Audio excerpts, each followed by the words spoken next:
Yes, Priyansh. So the first question is, with the help of examples, describe how metal oxides differ from non-metallic oxides. What is the difference between them? The metal oxides are basic or neutral in nature, whereas non-metal oxides are neutral or acidic in nature. Okay. So can you name one metal oxide which is neutral in nature? Uh, CuO. Copper oxide. Okay. But whenever copper oxide forms, uh, maybe let's say copper hydroxide, what is the nature of copper hydroxide? So it is basic. Yeah, so you see, you can generalize over here. Over here, you can generalize that metal oxides are basic in nature, non-metallic oxides are acidic in nature. There are exceptions. Exceptions are amphoteric oxides. Amphoteric Yes, oxides are some metallic oxides which are basic as well as which show basic as well as acidic properties. For yes. example, aluminum oxide and zinc oxide, right? Can you And name sir, some for non-metallic example, oxides which are acidic? yes, sir, it is CuO, Non-metallic uh, oxides. carbon monoxide. Carbon monoxide, carbon dioxide also acidic. Sulfur dioxide is also acidic. Sulfur Yes, sir. trioxide is also acidic. Nitrogen dioxide, nitrous oxide, nitric oxide, these are all acidic. ठीक है, so that is about metal oxides and non-metal oxides. Okay, so I will just write Priyansh here.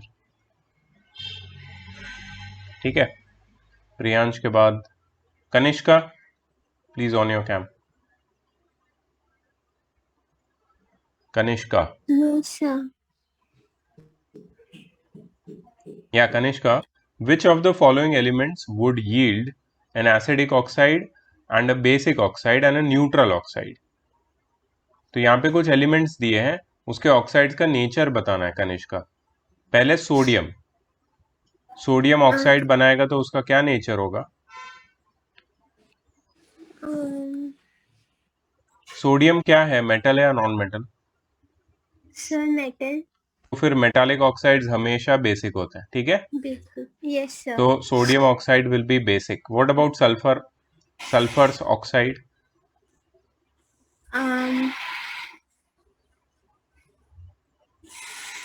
Sulfur is a non-metal, right? So Yes, sulfur sir. oxide will be, Sir, it will be acidic in nature. yes, sulfur dioxide, sulfur trioxide, both are acidic. And what about carbon? Sir, carbon is non-metal. Yes, so its oxide will be, Of acidic. yes, very good. Carbon oxide, carbon dioxide and carbon monoxide, both are acidic in nature. What Yes, about sir. potassium? Sir, potassium is metal, Yes, so it will be basic in nature. its oxide will be basic in nature. Basic in nature. What about hydrogen? Sir, hydrogen is non-metal, so it will be acidic in nature. No. तो hydrogen के oxide का नाम है water, Oh, right? और water क्या होता है? Neutral. neutral. Yeah, so it is a general thing that non-metallic oxides are acidic in nature, but not all non-metals they fit the bill. ठीक है, तो इसके बारे में तुम्हें एलिमेंट टू एलिमेंट नॉलेज होना चाहिए. खास करके हाइड्रोजन में ये मिक्सअप होता है because it's a non metal, but it's oxide is water and it is neutral. ठीक है, याद रखना. Yes, sir. Okay.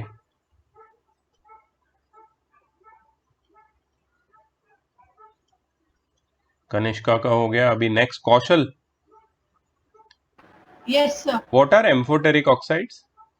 Sir, which have both basic and acidic properties. And give examples. Sir, aluminium oxide and zinc oxide. Formula. Al2O3 and ZNO. Perfect. Aditi. Yes, sir. Aditi, please on your cam. Sir, it's on. I can't see. Maybe some from other device. You have two devices. Yes, sir. Okay, I can't see it. Anyways, no problem. Tell me which are acidic, which are basic, and which are neutral oxides from the following. Okay, the first one. Tell me the name also, and then tell me whether it's acidic, basic, or neutral. Sir, the first one is sodium oxide, Okay. and it is basic Very good. Sodium oxide, it's basic in nature. Second one. Sir, it is carbon dioxide, Yeah. and sir, it is acidic oxide. Very good. Then next. Sir, next is carbon Monoxide. monoxide, Mhm. and it is also acidic in nature. Very good. What about this one? Sir, next one is sulfur oxide, Sulfur dioxide. dioxide, Mhm. and it is also acidic in nature. What about this? Magnesium oxide, Yeah. it is basic in nature. What about this? Sir, it is nitrogen oxide. Nitrogen monoxide or Monoxide. nitrous oxide. Nitrogen monoxide और nitrous oxide दो नाम है इसके. And what about the nature? Sir, I don't know this. Nitrogen is non metal ना, so it is acidic. Sir, next is water, and it is neutral oxide. Neutral, correct. Okay, next Keshar. Yes, sir. या Keshar. Which of the following are amphoteric oxides? So P2O3. Amphoteric. Amphoteric, which shows either acidic or basic. basic. Yeah. So aluminium. Yeah, aluminum oxide, Al2O3, and ZNO. correct, ZNO. So these two are very well known for their amphoteric behavior. Okay.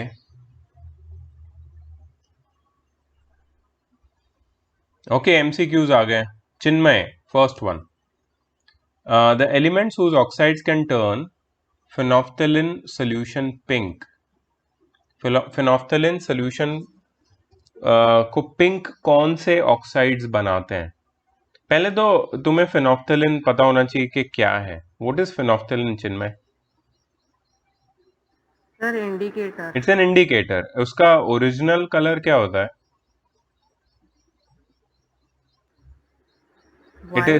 It is colourless, transparent, just like water, है ना? ठीक है. और वो pink कब बनता है ये भी पता होना चाहिए तुमको. बेसिक जब होता है. बेसिक सोल्यूशन में पिंक हो जाता है वो, राइट? तो इसका ये मतलब है कि ये जितने भी एलिमेंट्स है उसके ऑक्साइड्स बेसिक होने चाहिए. तो कौन से ऑप्शन में दोनों एलिमेंट बेसिक ऑक्साइड बनाते हैं, मतलब कौन से ऑप्शन में दोनों एलिमेंट्स मेटल है, ये तुम्हें सिर्फ पता लगाना है. तो that is very easy. Chinmay, tell me which is the correct option? A. Yes, very good. NaNK. Sodium और पोटेशियम के जो ऑक्साइड्स है वो बेसिक है, और वो उनके ऑक्साइड्स phenolphthalein को कलरलेस से पिंक बनाएंगे. ठीक है, इजी. चलो नेक्स्ट क्वेश्चन जाता है Geetika. So here this was answered by Chinmay. या Geetika, is malleable and ductile. Is malleable and A metal. yes, this best describes a metal. Very good, Gitika. Next, Prince. One of the following is not a neutral oxide. Not a neutral oxide. One of the following is not a neutral oxide. अरे ऐसे कैसे? यहाँ पे तो बहुत सारे neutral oxide नहीं है.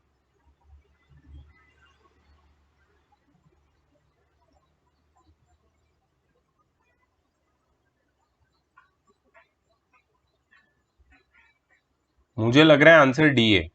But then we have to check about the others because फिर हमारे आंसर गलत हो जाएंगे. पहले वाले कुछ आंसर्स थे. प्रिंस, देख Na2O क्या होता है? सोडियम ऑक्साइड होता है ना. तो सोडियम ऑक्साइड तो बेसिक है, वाटर न्यूट्रल है. What about carbon monoxide and nitrous oxide? We have to check their nature. Wait, let me check it. Sir, it पहले is है acidic. Carbon monoxide. Yes, sir.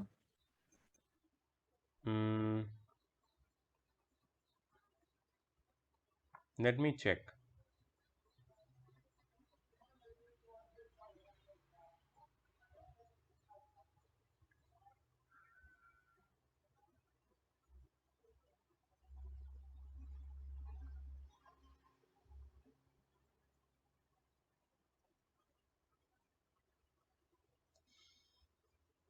Sir, carbon monoxide is neutral.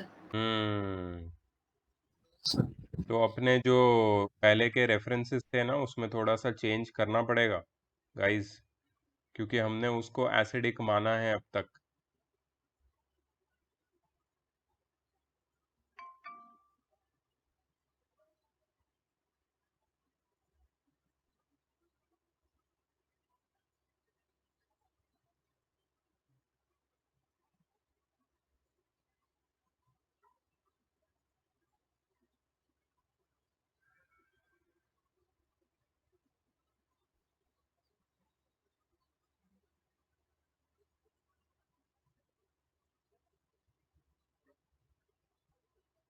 मुझे अभी तक ये मिल नहीं रहा है.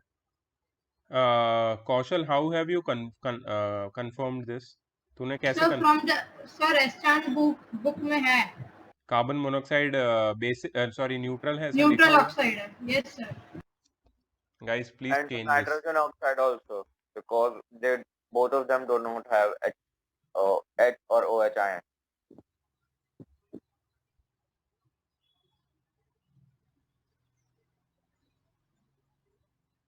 So page 127 पे है. एक गलत हो गया अपना. दो चीज है, यहाँ पे ये न्यूट्रल होगा, यहाँ पे ये न्यूट्रल होगा, राइट? Yes. ये दोनों न्यूट्रल होंगे, N2O और CO. What about NO2? NO2 is acidic for sure. NO2 is acidic for sure. Nitrogen dioxide, nitric oxide, ये तो एसिडिक है.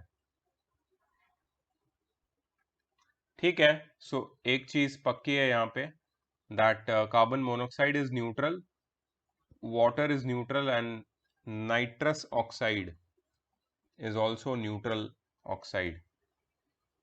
ठीक है, प्लीज इसको याद रखना, ये थोड़ा सा ट्रिकी था क्योंकि इंफॉर्मेशन है ना, भूल भी सकते हैं. Okay, next Manas. A Yes, basic sir. oxide will be formed by the element potassium, sulfur. Sir, yeah, I think option A. You are correct. Potassium. Yes, potassium will form a basic oxide. Okay, next, Aniket. Yes, sir. An acidic oxide is produced by the element potassium, carbon, calcium, hydrogen. So,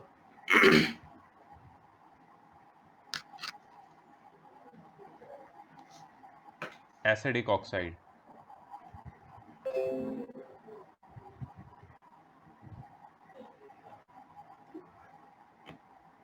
Aniket, it's very easy. so Yeah, you are right. C means C. carbon, right? Yes, sir. Option B, carbon, right? No, sir. C option. No. Are you sure? Acidic oxide. Acidic oxides Oh, is okay, sir. always formed by a non-metal. Okay, sir. Yes, sir. Then the answer B is B. Okay, next, Mrinmay.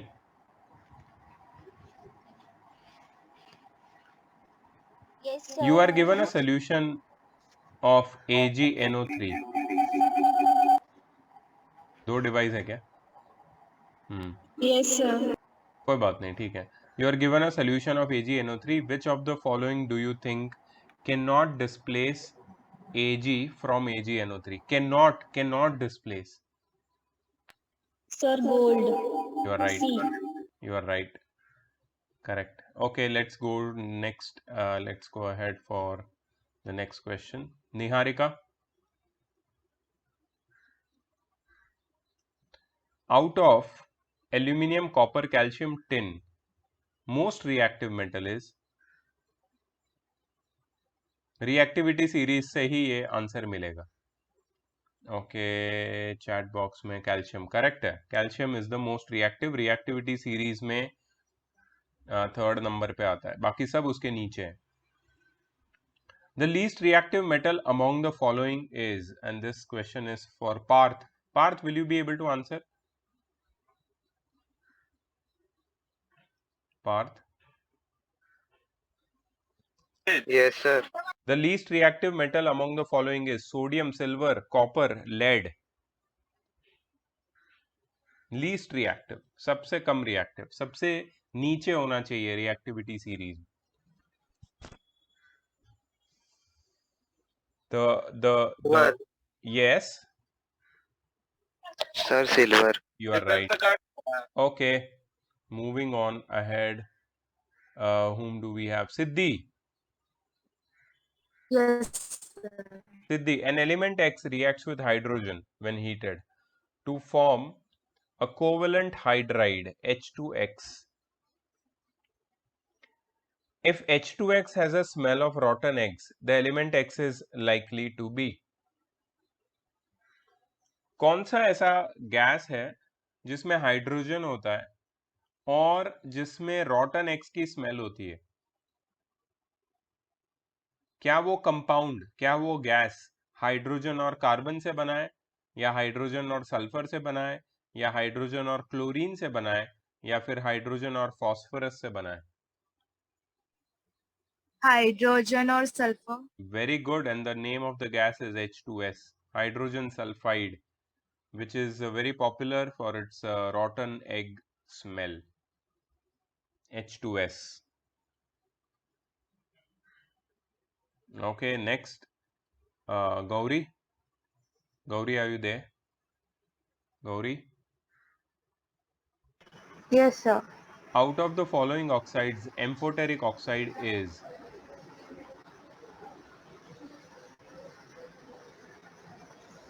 इन सब में से amphoteric कौन है? Sir, option B. Option B. B. तुम confident नहीं लग रही हो. You are not sounding confident, but you are right. The option B is the correct answer. Al2O3. Aluminium oxide is amphoteric in nature. Next, metals which can produce amphoteric oxides are. Nitish. Nitish. Yes, sir. दो metal select करो जो amphoteric oxide बनाते हैं. Thirdly, aluminium and zinc. Aluminium and zinc, you are absolutely correct. Atharva. Yes, sir. An element X forms two oxides, XO and XO2. The oxide XO is neutral, but XO2 is acidic in nature. मुझे पता है इसका answer.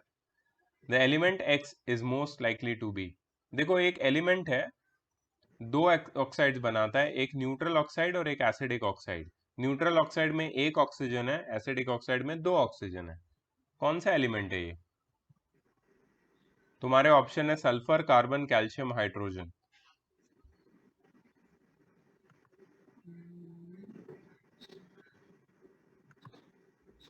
देखो, तुम ये सोचो कि sulphur अगर है तो ये ऐसा होगा SO एंड SO2.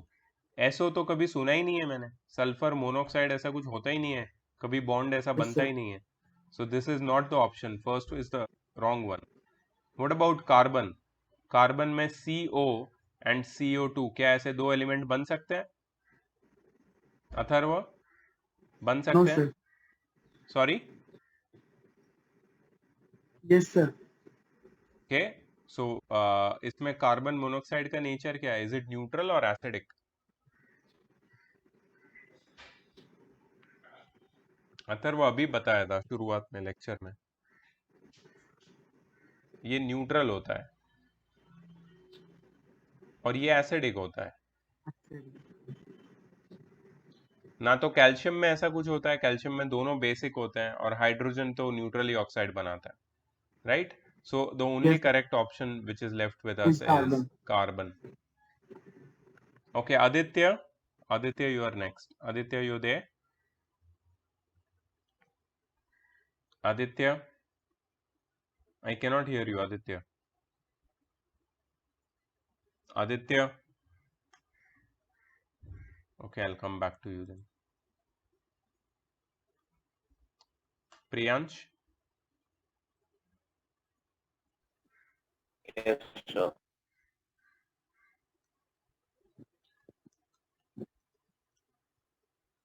ये आंसर करो. The elements whose oxides can Sir, turn C. litmus solution blue are can C, turn potassium and litmus iron. solution blue मतलब red to blue मतलब basic oxide.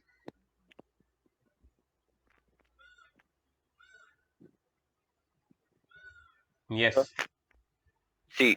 yes, you are right. Potassium and magnesium both are metals. Both oxides are basic in nature and they can turn red litmus blue. Okay, more MCQs. Priyansh के बाद कौन था? Sir मैं थी. Yes, please. Kanishka. Yes, sir.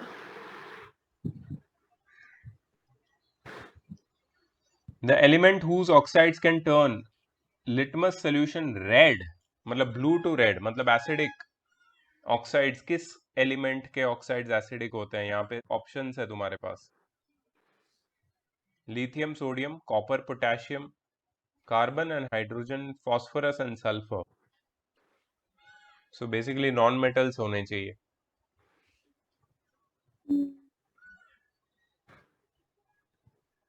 Sir phosphorus. And sulphur. हाँ. Yeah, you are correct. Phosphorus and sulfur oxides are acidic in nature. They can turn litmus solution red. Kanishka के बाद कौन था? कौशल, अदिति. सर मैं थी. अदिति, yes, अदिति. हाँ, sir. Zinc oxide is a metal oxide. Which of the following term best describes nature of zinc oxide? Sir C1. Zinc oxide is amphoteric. You are absolutely correct. It is basic as well as acidic, so it is amphoteric. Who was after Aditi? Sir, me, Kaushal. Kaushal, yes. Sir, option C, copper and tin. A metal less reactive than other metal and more reactive than hydrogen. More reactive than hydrogen. No, copper and tin. Copper is not more reactive than hydrogen. So copper is less reactive and tin is more reactive. Oh, okay. ऐसा था क्या question? A metal less reactive and other metal more reactive than hydrogen. Okay, तो पहला metal less reactive और दूसरा metal more reactive होना चाहिए. Of course, copper वाले ही आंसर करेक्ट होंगे, तो कॉपर एंड टिन और कॉपर और मर्क्यूरी. लेकिन मर्क्यूरी तो कॉपर के भी नीचे आता है ना? Is it? Yes, sir, copper mercury के नीचे. कॉपर मर्क्यूरी के नीचे आता है या मर्क्यूरी कॉपर के नीचे? Sir, mercury copper के नीचे, sorry. Yeah. So metal less reactive and other metal more reactive than hydrogen. So less reactive than hydrogen is copper and more reactive than hydrogen is tin. So C option is correct. Okay, next who was after Kaushal? Kaushal के बाद कौन था? Sir, I guess it was me. Yes, Keshav. Yes, Please sir. remember your turn, everyone. An An element element- E reacts with water to form a solution which turns phenolphthalein solution pink. Okay. मतलब एक element है, वो water के साथ react करता है और एक सोल्यूशन बनाता है जो फिनोफ्थेलिन को पिंक बना देता है. The element E is most likely to be. Yes,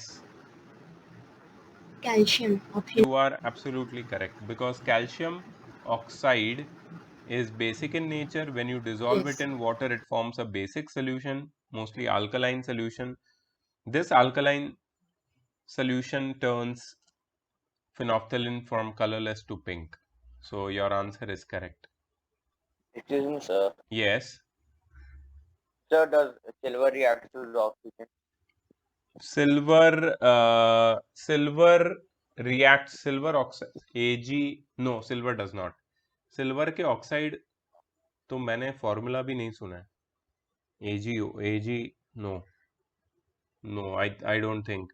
होती होंगी कुछ special conditions, but it is not very natural like the highly reactive metals. So yeah. Okay, sir. Okay, next question. Who was after Keshav? Sir, me. Yes, Aniket. Sir, Aniket, and yes. let me read the question first for everybody. An Yes. element reacts with oxygen to give a compound with high melting point. Oh, this compound is also soluble in water. The element is likely to be. Sir, calcium. Okay, so you mean to say that calcium oxide has a high melting point and calcium oxide is also soluble in water. It cannot be carbon, of course, because carbon monoxide and dioxide are both gases. Silicon oxide covalent compound, so they won't have high melting point. Iron oxide is not soluble in water.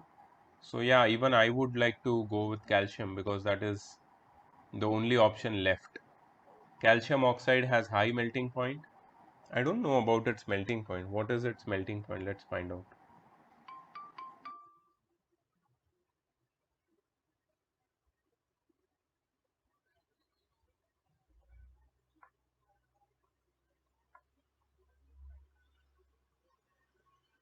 It is 2572 degree Celsius. Very high. Calcium oxide का melting point है. So calcium oxide is the correct answer. Okay, 84. Question number 84. Who was next after Aniket? I guess it was me. Yes, Chinmay. Chinmay, your question is, which one of the following four metals would be displaced from the solution of its salt by the other three metals? मतलब सबसे least reactive कौन है? इन सब में से सबसे least reactive कौन है? Silver Ag. You are right.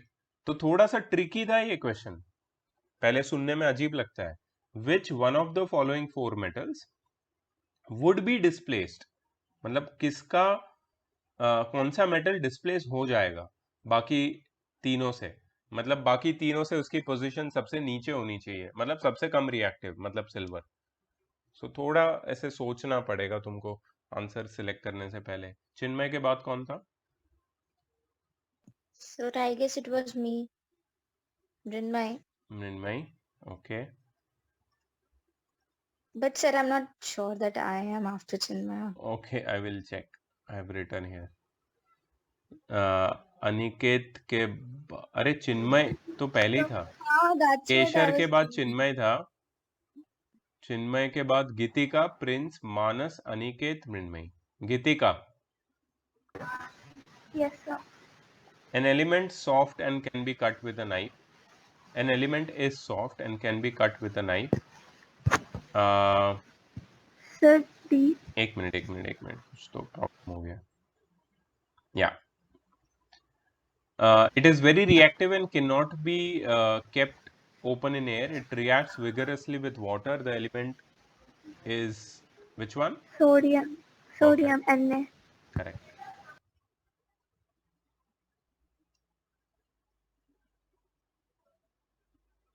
Prince.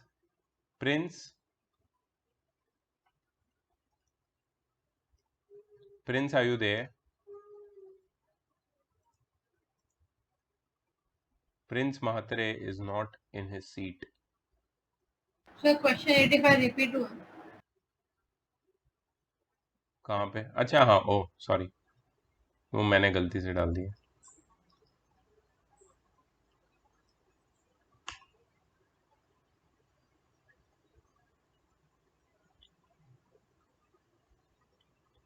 Prince किधर गया था?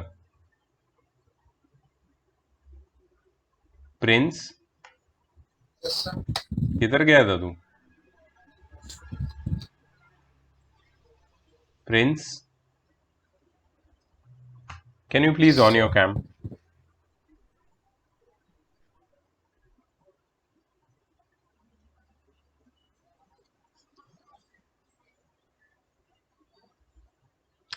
Okay, Prince, answer this question, please. Which of the following metal exists in the liquid state?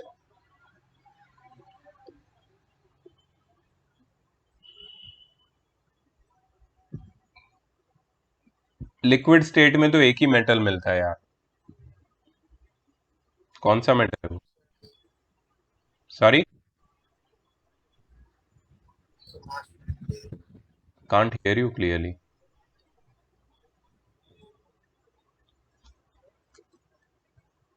Is it option D? Okay, next. Prince के बाद था मानस. अनिकेत का chance हो गया. मानस, Yes, sir. which of the following non-metal is a liquid? Sir, bromine. You are right. और मानस के बाद अनिकेत का चांस हो गया है. उसके बाद है Mrinmayi. Yes, sir. Which of the following pair of reactants can undergo displacement reaction under appropriate conditions? मतलब इनमें से किसका डिस्प्लेसमेंट रिएक्शन हो सकता है? हमेशा याद रखना, ये जो सॉल्ट सॉल्यूशन है वो लेस रिएक्टिव होना चाहिए then the metal which is reacting. Copper sulfate solution plus iron. That is Option D. option D. Yeah. You are right.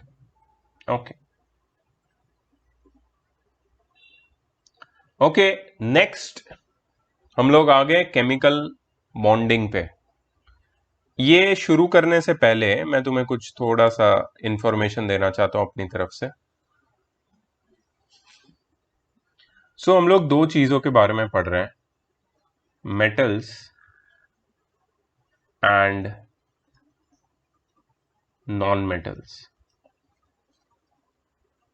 तुमने पीरियोडिक टेबल देखा है कभी?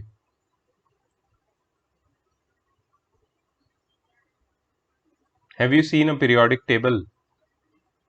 Yes, sir. Yes, Okay. sir. Yes.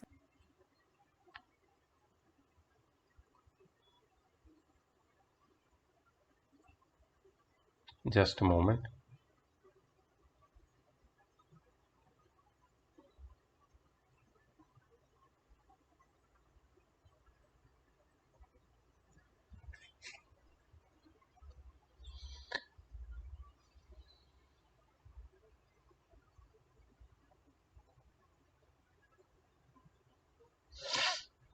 I had got a periodic table earlier, but I'll get it again. Don't worry.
Okay, periodic table को जरा ध्यान से देखो, तुमको कुछ चीजें बताऊंगा मैं यहां पे। This is the periodic table. इसमें ये जो वर्टिकल कॉलम्स दिख रही है तुम्हें, इनको बोलते ग्रुप्स। वर्टिकल कॉलम्स को बोलते ग्रुप्स, और ये हॉरिजॉन्टल जो रोज दिख रही है ना, एक्चुअली ये चैप्टर है तुम्हें सेकेंड टर्म में, तभी हम लोग पढ़ेंगे इसको। ये हॉरिजॉन्टल रोज जो दिख रही है तुम्हें, इसको बोलते हैं पीरियड्स, ग्रुप्स एंड पीरियड्स, इससे बना है ये। कितने ग्रुप्स होते हैं टोटल? 17 ग्रुप्स होते हैं, 17। और पीरियड्स कितने होते हैं? 7।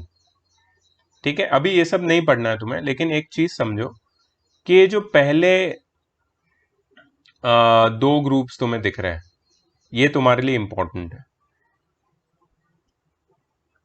ठीक है, पहले दो ग्रुप्स में मेटल्स है मोस्टली, और ये जो लास्ट के 3 या 4 ग्रुप्स जो दिख रहे हैं यहां पे तुम्हें, ये सारे नॉन मेटल्स हैं। सॉरी, मैंने एक गलती की है।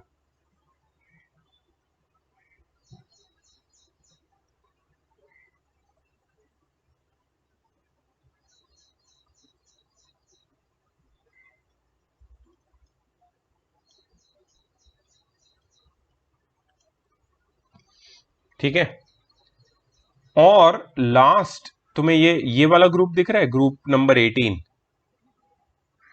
18 ग्रुप्स होते हैं, सॉरी मैंने 17 बोला था, 18 ग्रुप्स होते हैं। ये जो लास्ट ग्रुप है ना, ये है नोबल गैसेस का। These are all noble gases.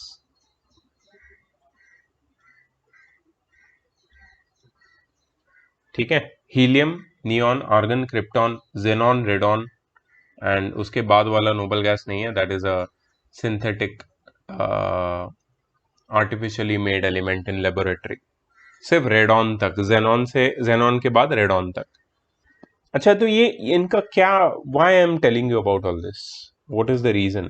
Because we are going to understand how these metals and non metals react with each other. सबसे पहले I would like to ask you, anyone can answer, what is the speciality about noble gases? Why noble gases are known as noble gases? Can anyone tell me? Sir, because their outermost shell is completely filled. Very good. Number 1, noble gas की पहली speciality, एक minute, just a moment. Wait. पहले मृण्मयी ने क्या बोला कि उसका outer most shell noble gases का कंप्लीटली फिल्ड होता है।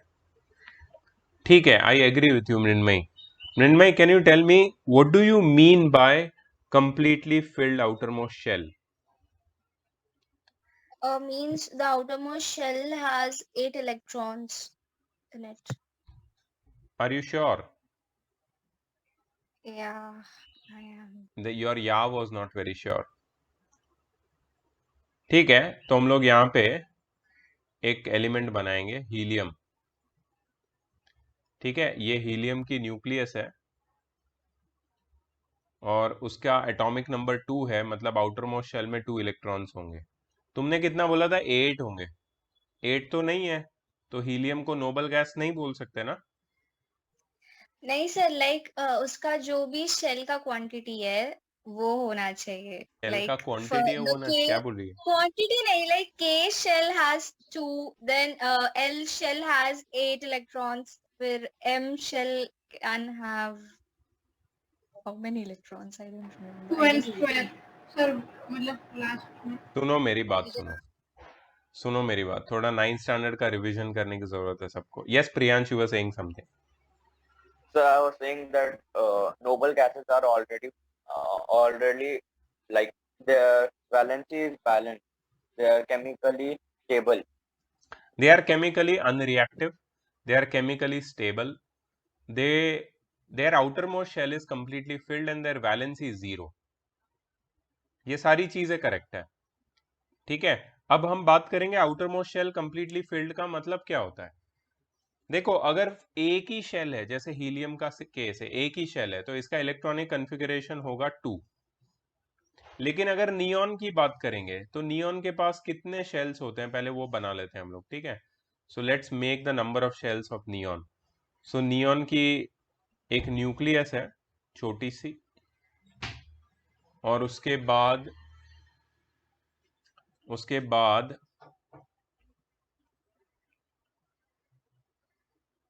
पहला शेल है ये,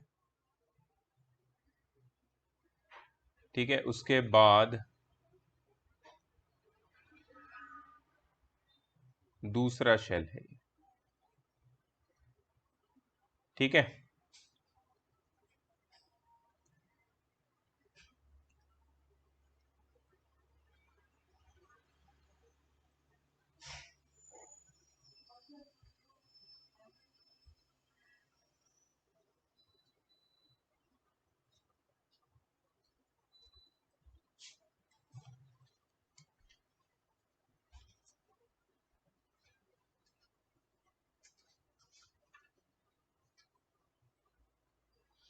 अरे यार, ठीक है, वो तुम समझ गए हो, ठीक है। तो नियॉन का एटॉमिक नंबर है 10, ठीक है। इसका इलेक्ट्रॉनिक कन्फिगरेशन होगा 2,8, if you remember how we use to distribute electrons. तो इसमें पहले शेल में 2 इलेक्ट्रॉन्स है और सेकेंड शेल में इसमें 8 इलेक्ट्रॉन्स है, और ये कुछ ऐसा दिखता है, ठीक है। अब जो अपना नील्स बोर ने जो हमें कुछ कंडीशंस दी थी कि कितने इलेक्ट्रॉन्स एक शेल में रह सकते हैं, तो फर्स्ट शेल में मैक्सिमम 2 इलेक्ट्रॉन्स ही रह सकते हैं। बट उसके बाद कितने भी शेल्स हो, चाहे 2 हो, 3 हो, 4 हो, 5 हो, 10 हो, कितने भी शेल्स हो, आउटर मोस्ट शेल में सिर्फ 8 इलेक्ट्रॉन्स होंगे। नियॉन के आउटर मोस्ट शेल में कितने इलेक्ट्रॉन्स है? 8। मैक्सिमम नंबर ऑफ इलेक्ट्रॉन्स कितने रह सकते हैं आउटर मोस्ट शेल में? 8। तो क्या नियॉन को किसी इलेक्ट्रॉन की जरूरत है? नहीं। Does neon require any electrons? No. Does neon have extra electrons in its outermost shell? No. It has completely filled outermost shell. Are you guys understanding that? हमने ये क्लास 9th में सीखा था, मैं फिर से बता रहा हूं ये, that neon has a electronic configuration which is known as balanced electronic configuration, completely filled outermost shell, and we can say that its valency is 0. इसकी वैलेंसी 0 है नियॉन की, ठीक है, क्योंकि इसका आउटरमोस्ट शेल कंप्लीटली फिल्ड है, right. तो helium की वैलेंसी 0 है, नियॉन की 0 है। अगर इसके बाद मैं आर्गन बनाऊं तो आर्गन का एटॉमिक नंबर है 18 और उसका इलेक्ट्रॉनिक कन्फिगरेशन हो जाएगा 288। तो देखो, अगर आर्गन को देखोगे तुम तो आर्गन में 3 शेल्स है, ये न्यूक्लियस है, ये पहला शेल है और ये दूसरा शेल है, और आखिर में तीसरा भी बनाया मैंने। तो अगर मैं इसको फिल करूं तो यहाँ पे 2 इलेक्ट्रॉन होंगे, यहाँ पे 8 होंगे, ठीक है, और यहाँ पे 8 होंगे। Are you getting this? So argon का इलेक्ट्रॉनिक कन्फिगरेशन है 288, हीलियम का है 2, क्रिप्टॉन का है 28188, 28188। मतलब ये नोबल गैसेस का एक ट्रेंड है। वो ट्रेंड क्या है कि आउटर मोस्ट शेल में 8 इलेक्ट्रॉन्स है, मतलब outer most shell completely filled है, मतलब वैलेंसी 0 है। प्लीज ये जो मैं बोल रहा हूं ना, इसको मैं नोट करवाऊंगा तुमसे अभी, प्लीज इसको नोट करो। Characteristics of noble gases, characteristics of noble gases, इसको नोट करो please. Number 1, their outermost shell is completely filled. That is, helium has 2 valence electrons. ये valence electron मतलब number of electrons present in outermost shell. Helium के पास सिर्फ एक shell है और 2 valence electron है, मतलब आउटरमोस्ट शेल कंप्लीटली फिल्ड है। And all other noble gases, that is from neon to radon, neon से लेके रेडॉन तक सबके पास all other noble gases has 8 electrons in the valence shell, outermost shell, और 8 valence electrons. मतलब उसका outermost shell completely filled है, noble gases का outermost shell completely filled है. They are chemically inert. Inert मतलब non reactive. केमिकली इनर्ट होते हैं, ये रिएक्ट नहीं करते हैं किसी के साथ. ठीक है. why they do not react? Because they neither gain nor lose electrons to complete their outermost shell. They neither gain nor lose electrons to complete their outermost shell.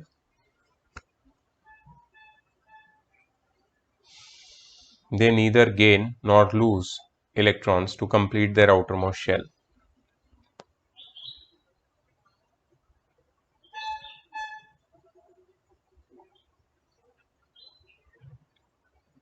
ठीक है. And last, they have a stable electronic configuration. उनका electronic configuration stable होता है. अब तुम सोच रहे होगे कि this is the chapter which is whose name is metals and non metals. Why are we even discussing about noble gases? Because they are not in the category of metals और non metals. ये metals या non metals की category के है ही नहीं. इनका इस chapter से रिलेशन क्या है? सो रिमेंबर कि हम जो चैप्टर पढ़ रहे हैं, हम जो अभी टॉपिक पढ़ रहे हैं, उसका नाम है केमिकल बॉन्डिंग. केमिकल बॉन्डिंग नाम का चैप्टर पढ़ रहे हैं, टॉपिक पढ़ रहे हैं. और बॉन्डिंग समझने के लिए यू शुड नो कि बॉन्डिंग क्यों होती है. Why metals and non-metals they form compounds, why do they have chemical bonds? तो इसलिए मैंने पहले नोबल गैसेस को एक्सप्लेन किया. अब तुम्हें पता चल गया ना कि ये पीरियोडिक टेबल में जो लास्ट वाला ग्रुप है, लास्ट कॉलम, 18th कॉलम, वो कौन है? वो नोबल गैसेस है और उनकी कैरेक्टरिस्टिक्स क्या है. ठीक है. अब मैं तुम्हें बताता हूं कि इनका मेटल्स और नॉन मेटल से रिलेशनशिप क्या है. बहुत ध्यान से सुनना है. ये जो मेटल्स होते हैं, अब देखो मेटल्स कहाँ पे होते हैं. मैंने तो सिर्फ फर्स्ट 2 या 3 ग्रुप्स ही बताए थे, लेकिन मेटल्स मैं तुम्हें बताऊं, metals are, they start from here. ठीक है. They start from here and they go all the way up to here. ये सारे मेटालिक कैरेक्टर दिखाते हैं.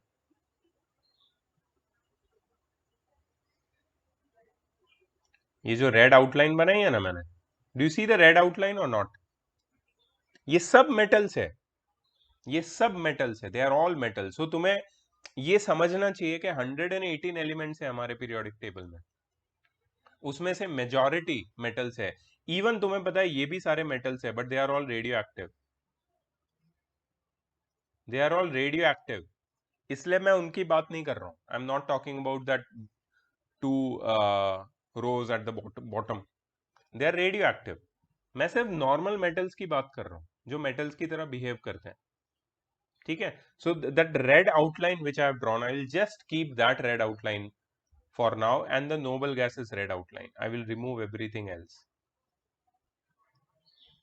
Do you see the red outline now? I will highlight it for you. And why I'm highlighting? Because I want to make you realize that these are the elements whom we are talking about. Whom we are talking about? The metals. These are the metals. ये है metals. तो metals की खासियत क्या होती?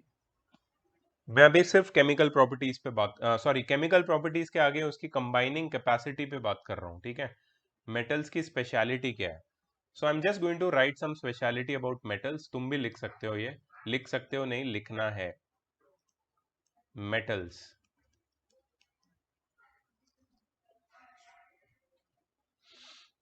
Number 1, their outermost shell has 1, 2 or 3 electrons.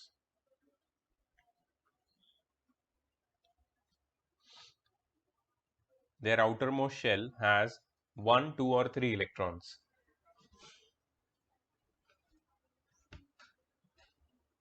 Their outermost shell has 1, 2 or 3 electrons. ठीक है?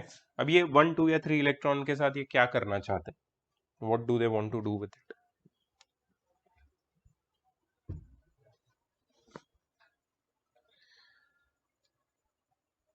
अब देखो क्या होता है, पता है? तुम्हें बताता हूं मैं.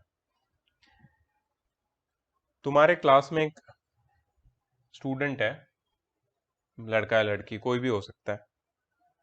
शी और he is very good in studies, ठीक है? और तुम्हारा एम है कि तुम्हें उसकी तरह बनना है, ठीक है? लेकिन क्या होता है पता है? जनरली हमारा एम ना हम हमेशा रियलिस्टिक रखते हैं.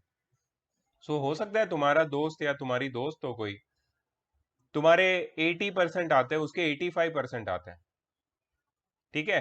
तो तुम्हें पहले उसको compete करना है. मतलब वो तुम्हारा आइडियल या आइडल है, बोल सकते हैं हम लोग, कि मुझे इसकी तरह बनना है या मुझे इसको compete करना है, मुझे इसकी तरह मार्क्स या रिजल्ट चाहिए. सपोज ही और she is very good in maths, you want to become like him और हर. तो तुम क्या करते हो पता है? तुम अपने लिए टारगेट सेट करते हो कि मुझे इसकी तरह बनना है. तो ये मेटल्स का भी एक टारगेट सेट हुआ है. They want to become like noble gases. They want to become like noble gases. You know why? They want to have their outermost shell completely filled. मैंने क्या बोला था नोबल गैसेस के बारे में, तुम्हें याद है क्या? अभी मैंने बोला था उनके आउटरमोस्ट शेल में कितने इलेक्ट्रॉन्स होते हैं? उनका आउटरमोस्ट शेल कंप्लीटली फिल्ड होता है. या तो 2 इलेक्ट्रॉन होते हैं हीलियम के केस में, या तो 8 इलेक्ट्रॉन्स होते हैं बाकी सारे नोबल गैसेस के केस में. मतलब हम मान लेंगे कि इनका आउटरमोस्ट शेल कंप्लीटली फिल्ड है. और ये जो मेटल्स है ना, उनको नोबल गैसेस की तरह बनना है. अब मेटल्स बनेंगे कैसे? उनके आउटरमोस्ट शेल में तो 8 इलेक्ट्रॉन्स नहीं है, ठीक है? उनको तो 8 इलेक्ट्रॉन्स बनाने हैं, लेकिन उनके आउटरमोस्ट शेल में कितने इलेक्ट्रॉन्स है? 1, 2 या 3. तुमने समझा अभी मैंने क्या तुम्हें मेटाफर दिया कि तुम्हें अपने एक किसी फ्रेंड से compete करना है, तुम्हें उसके जैसा बनना है. तो उसके लिए तुम्हें कुछ सैक्रिफाइसेस करने पड़ेंगे. क्या सैक्रिफाइसेस करने पड़ेंगे? अगर तुम्हारे कोई दोस्त है वो ज्यादा गेम खेलते हैं, गेमर दोस्त, उनका दोस्ती छोड़ना पड़ेगा तुमको, है ना? अगर तुम्हारी कोई फ्रेंड है जो ज्यादा इंस्टाग्राम पे एक्टिव है और वो बार बार वही चीज करके तुम्हें बार बार डिस्ट्रैक्ट करती है, तो तुम्हें उसका दोस्ती छोड़ना पड़ेगा. नहीं तो कैसे तुम कैसे अचीव कर सकते हो? How can you achieve that particular goal which you have set for yourself, that is to achieve that particular score, ठीक है? सो ये मेटल्स क्या करेंगे? They have to lose these electrons, 1, 2 और 3 electrons they can lose, and they can achieve a electronic configuration, a stable electronic configuration like noble gases. ठीक है? So second जो मैं पॉइंट लिख रहा हूं ना, that is based on this philosophy that metals tend okay. Mrinmayi is saying sir मैंने मेरी नींद छोड़ दी. क्या बात है. to become like that one person. Mrinmay, can you please tell me who is that one person whom you want to become like? कोई तो होगा यार, कोई तो एक बच्चा या एक स्टूडेंट, एक लड़की लड़का, कोई तो होगा जिसके साथ जो तुम्हारे लाइफ में नोबल गैस का काम कर रहा है. कौन है तुम्हारा नोबल गैस? तुम्हारा you're mute. You're not audible.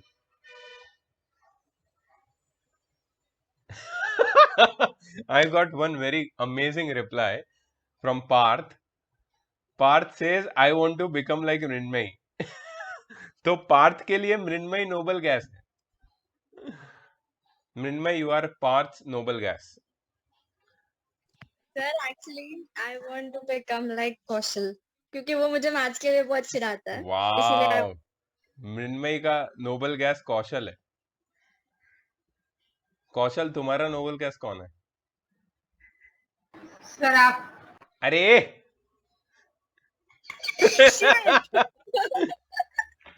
Kaushal, let me tell you one thing. Kaushal, you are better than me. You are better than me. I'm not just saying this. मैं क्लास 10th में जब था ना, मैं तेरे जैसा smart नहीं था. मैं एक बहुत ही इंट्रोवर्ट और एक बहुत ही my personality was it was underdeveloped. I didn't know how to speak. I didn't know how to perform. I was not good at many things. And there were many responsible factors, but I can tell you, you are much more better than me. यार मेरी तरह मत बन, मेरे से अच्छा बन. So तेरे क्लास में कोई है क्या तेरा कंपटीटर? सर स्कूल में तो कोई नहीं है. कोई नहीं. अरे बाप रे, इसके लिए कंपटीटर ढूंढना पड़ेगा. इसके लिए कंपटीटर खड़ा करना पड़ेगा. अभी बहुत हो गया. बाहुबली है तू. ठीक है. Okay, so metals tend to lose. याद ध्यान से लिखो, अच्छे से लिखो, समझ के. Metals tend to lose 1, 2 or 3 electrons from their outermost shell and achieve stable electronic configuration like their nearest noble gas. बहुत सारी चीजें बता दी मैंने. फिर से पढ़ता हूं मैं और फिर तुम्हें एग्जाम्पल के साथ समझाता हूं. Metals tend to lose 1, 2 or 3 electrons from their outermost shell and achieve a stable electronic configuration like their nearest noble gas. Metals क्या करते हैं पता है? उनका जो डिजायर है, उनका जो विश है, वो ये है कि वो 1, 2 या 3 इलेक्ट्रॉन अपने आउटरमोस्ट शेल से लूज करके अपने नियरेस्ट नोबल गैस का कॉन्फ़िगरेशन अचीव करना चाहते हैं. They want to achieve an electronic configuration just like the nearest noble gas. तो ये कैसे करेंगे? By losing 1, 2 or 3 electrons from their outermost shell. ठीक है? Hence, all metals have a valency. Hence, all metals have a valency of 1 plus, 2 plus or 3 plus. Hence, all metals have a valency of 1 plus, 2 plus or 3 plus. मतलब अगर कोई metal 1 electron lose करेगा तो उसकी valency हो जाएगी 1 plus. अगर 2 electron lose करेगा तो उसकी वैलेंसी हो जाएगी 2 प्लस. अगर 3 इलेक्ट्रॉन लूज करेगा तो उसकी वैलेंसी हो जाएगी 3 प्लस. सारे मेटल्स, कोई भी मेटल ले लो तुम, वो जो मैंने तुम्हें यहाँ पे दिखाया है, इनमें से कोई भी मेटल ले लो, ये सबकी वैलेंसी या तो 1+ या तो 2+ या तो 3+ होती है। और इसीलिए और एक चीज हमने पहले भी पढ़ी है, और ये now it will be more, it will make sense to you that hence metals are called electropositive. Hence metals are called electropositive elements. Hence metals are called electropositive elements. इसलिए metals को electropositive elements बोलते हैं। Electropositive क्यों? क्योंकि इनकी valency positive है, 1+, 2+ या 3+, क्योंकि वो 1, 2 या 3 इलेक्ट्रॉन लूज करके अपने नियरेस्ट नोबल गैस जैसा स्टेबल इलेक्ट्रॉनिक कॉन्फ़िगरेशन अचीव करने की कोशिश करते रहते हैं। सो मेटल्स हमेशा इलेक्ट्रॉन लूज करके केमिकल स्टेबिलिटी अचीव करेंगे, केमिकली अनरिएक्टिव बनने की कोशिश करेंगे। लेकिन अब कौन सा मेटल कितने इलेक्ट्रॉन लूज करके किसकी तरह बनना चाहता है, वो एक बड़ी स्टोरी है, और हम केमिकल बॉन्डिंग के अंदर घुस रहे हैं, ठीक है। तो let me just give you an example which will explain you exactly what I'm talking about. So I want you to have a look on this thing. For example, I'm talking about sodium. I've highlighted sodium. Sodium का atomic number क्या है? 11, right? Sodium का atomic number है 11। अब इसका electronic configuration है, sodium का electronic configuration है 281। अब मैं तुम्हें बहुत सिंपल क्वेश्चन पूछूंगा, ठीक है, सिंपल क्वेश्चन, इसका आंसर प्लीज मुझे अच्छे से देना। You can unmute yourself and answer, no problem with that, everyone is free to unmute. Sodium से, जिसका एटॉमिक नंबर 11 है, रिमेंबर, उससे नियरेस्ट नोबल गैस कौन है? सोडियम से नियरेस्ट नोबल गैस आर्गन है या फिर नियॉन है? नियॉन। देखो याद रखो, सोडियम का एटॉमिक नंबर 11 है और नियॉन का 10 है, और सोडियम का 11 है अगेन, एंड आर्गन का 18 है। तो अगर इसका रोल नंबर देखें हम, नियॉन का 10 रोल नंबर है और उसके बाद सोडियम आता है तुरंत, और सोडियम के बाद बहुत सारे एलिमेंट्स है और उसके बाद 18 नंबर पे आता है आर्गन। तो सोडियम से नजदीक वाला एलिमेंट कौन सा है? नजदीक वाला नोबल गैस कौन सा है? Neon. Yes yes yes. So sodium के लिए किसकी तरह बनना इजी होगा?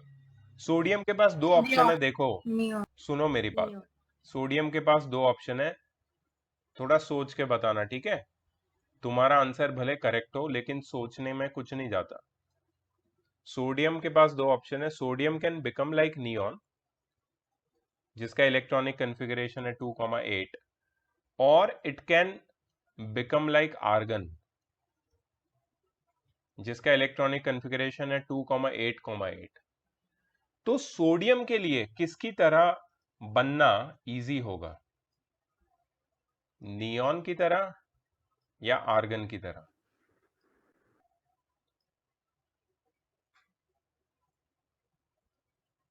जो लोग शांत है मुझे उनसे पूछना है। चिन्मय, सर नियॉन। क्यों ऐसा बोल रहे हो चिन्मय? मुझे रीजन भी दो। सर उसको सिर्फ एक इलेक्ट्रॉन लूज करना पड़ेगा उसके लिए। Very good. हमने अभी देखा कि मेटल्स की टेंडेंसी होती है they lose electron and they achieve the stable electronic configuration. अब सोडियम के पास सिर्फ दो टारगेट है, ठीक है। सोचो, सोडियम तुम हो चिन्मय, ये चिन्मय है, ठीक है। चिन्मय, तुम्हारा एक दोस्त है, उसका नाम है एक्स, ठीक है, उसको आते हैं, अच्छा चिन्मय तुम्हारा रिजल्ट है सपोज 80%, ठीक है, तुम्हारे दोस्त को आते हैं 85%, और तुम्हारे क्लास का एक टॉपर है वाई, जिसको आते हैं 96%। तुम्हारी पहली कंपटीशन किसके साथ है? किसकी तरह बनना तुम्हारे लिए आसान है? ऑफ कोर्स इसकी तरह। This is an achievable target यार, ये तुम्हारे लिए आसान है, क्योंकि इसके लिए, इसके जैसा बनने के लिए तुम्हें ज्यादा चीजें सेक्रीफाइस नहीं करनी पड़ेगी, सिर्फ एक चीज सेक्रीफाइस करनी पड़ेगी कि तुम्हें टाइम मैनेजमेंट अच्छा करना पड़ेगा, तुम बन जाओगे इसकी तरह आराम से, तुम्हारा स्कोर इसकी तरह आने लगेगा। You understand? So always have a competition which is in your hands, which is a achievable target. वैसे ही टारगेट बनाओ अपने लिए। तो मेटल्स का भी सेम फंडा है, मेटल्स वैसे ही टारगेट बनाते हैं जो उनके लिए अचीवेबल है। सोडियम के लिए नियॉन जैसा बनना बहुत इजी है। सो सोडियम एक इलेक्ट्रॉन लूज करके नियॉन जैसा बन जाएगा, लेकिन सोडियम को अगर आर्गन जैसा बनना है तो उसको 7 इलेक्ट्रॉन गेन करने पड़ेंगे। सोडियम की टेंडेंसी भी नहीं है इलेक्ट्रॉन गेन करने की, तो वो क्यों करेगा वैसा, राइट? सो सोडियम को नियॉन जैसा बनना ज्यादा इजी है। So sodium will try to achieve a stable electronic configuration just like neon by losing one electron। ठीक है, वैसे ही मैग्नीशियम भी नियॉन की तरह बनना चाहेगा। लेकिन अगर मैं तुम्हें एग्जाम्पल दूं कैल्शियम का एटॉमिक नंबर है 20, कैल्शियम का एटॉमिक नंबर है 20। अंशुल, तुमने कभी ज्वाइन किया?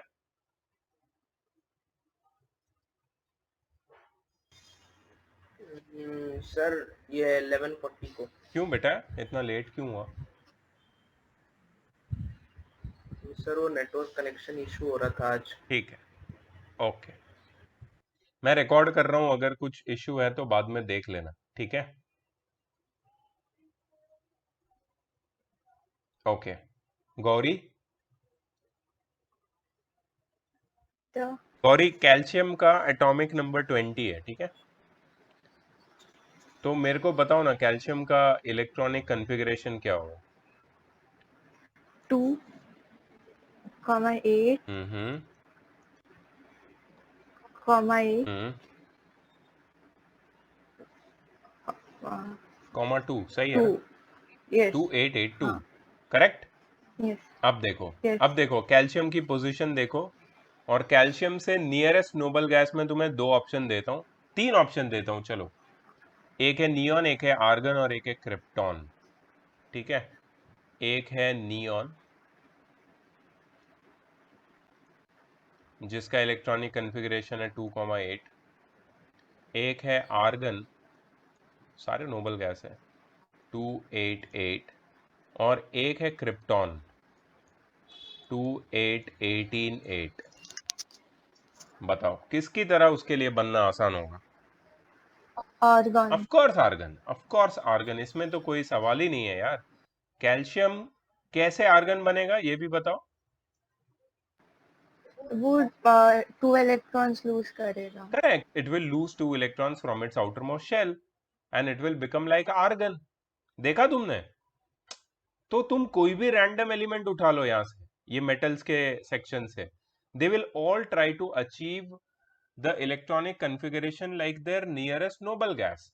वो हमेशा इलेक्ट्रॉन्स लूज करके, कितने इलेक्ट्रॉन लूज करेंगे? या तो 1 या तो 2 या तो 3। वो इलेक्ट्रॉन लूज करके किसकी तरह बनना चाहेंगे? They will try to achieve a stable electronic configuration like their nearest noble gas. Nearest का आइडिया भी हमको अभी क्लियर हो गया, ठीक है? इसलिए हम बोल सकते हैं कि सारे मेटल्स की वैलेंसी क्या होती है? 1+, 2+ या फिर 3+।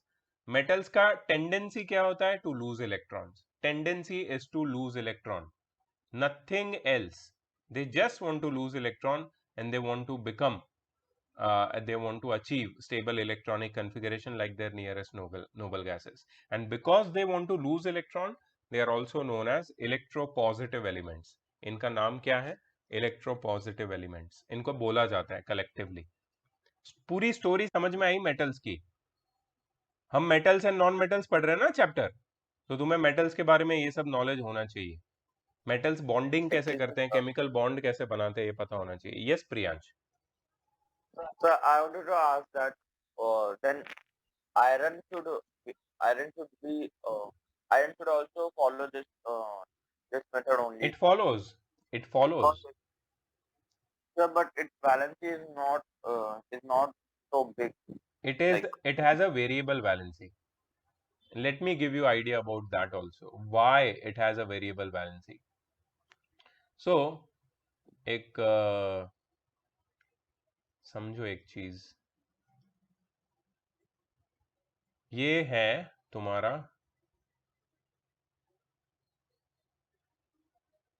ट्रांजिशन एलिमेंट्स का ग्रुप। ट्रांजिशन एलिमेंट्स सारे मेटल्स होते हैं, ट्रांजिशन मेटल्स।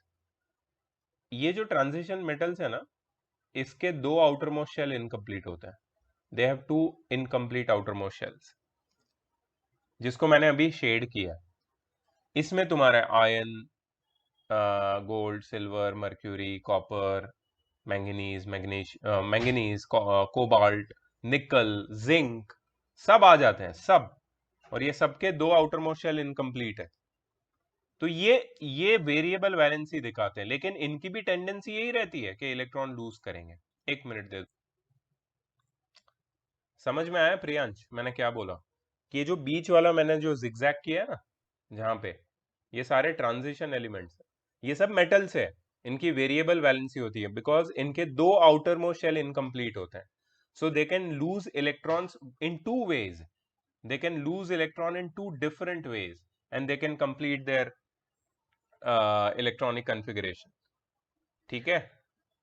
तो मीन्स जो उनके आउटर मोस्ट शेल जो इनकम्प्लीट रहते हैं उसमें वो डाल देते हैं अपने balance electron.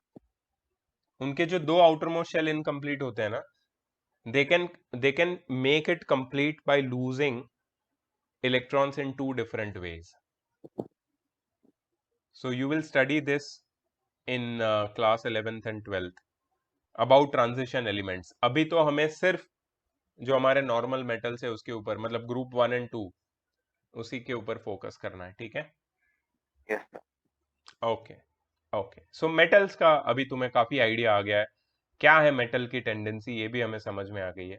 Now let us talk about non metals. ठीक है? तो अगर एक लाइन में मैं तुमसे पूछूं कि मेटल्स की टेंडेंसी क्या है, तुम बोलोगे do loose electron, to lose electron and to complete outermost shell, to donate electrons, they just want to get rid of electrons, that's it. ठीक है? ओके, चलो अब आते हैं नॉन मेटल्स के ऊपर। सो नॉन मेटल्स तुम्हें दिखाता हूं मैं, ये पूरे जगह पे नॉन मेटल्स किधर है। So non metals are over here, I am just shading them. Okay, सिर्फ इतने नॉन मेटल है बस। इसमें भी ये मेटालॉइड है, बट फिर भी मैं कर देता हूं इसको। सिर्फ इतने ही नॉन मेटल है जो ब्लू से शेड किया मैं। अब इनको भी अपने outer most shell completely filled चाहिए, स्टेबल इलेक्ट्रॉनिक कॉन्फ़िगरेशन अचीव करना है। लेकिन लेकिन लेकिन ये कैसे करेंगे, ये पूरा स्टोरी बताता हूं मैं तुम्हें नॉन मेटल्स का।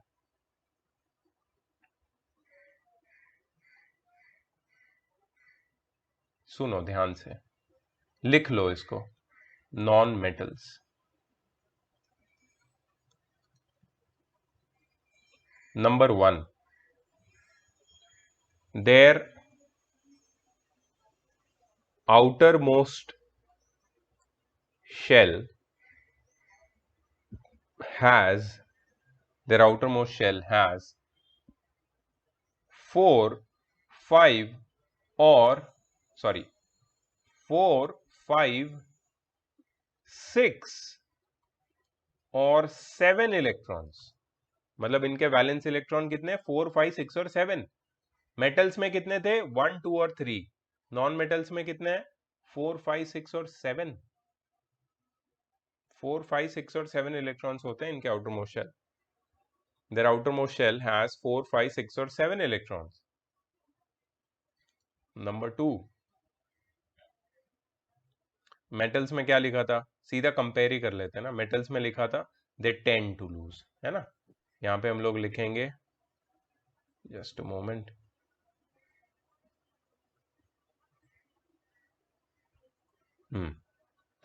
they tend to gain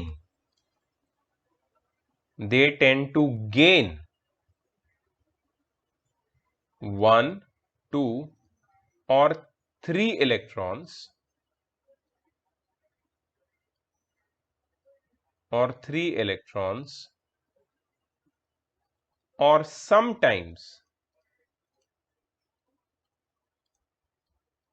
they tend to share, sharing भी करते हैं ये लोग नॉन मेटल्स, 1, 2 और 3 electrons in their outermost shell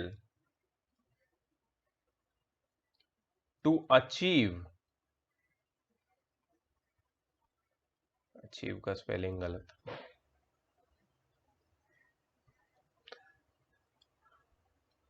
to achieve a stable electronic configuration like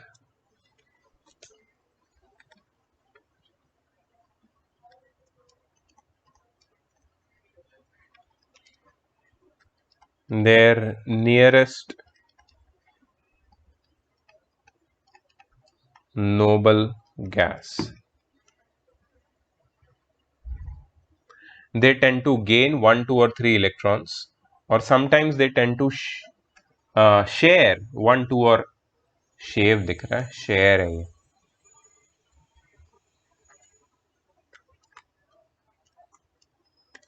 or sometimes they tend to share 1, 2 or 3 electrons in their outermost shell to achieve a stable electronic configuration like their nearest noble gases. तुमने इनकी tendency देखी metal से कितनी अलग है, ये या तो गेन करना चाहते हैं या तो शेयर करना चाहते हैं, क्योंकि इनके आउटरमोस्ट शेल में कितने इलेक्ट्रॉन्स है, 4, 5, 6 और 7. Major difference between metals and non metals, इसको ध्यान में रखना.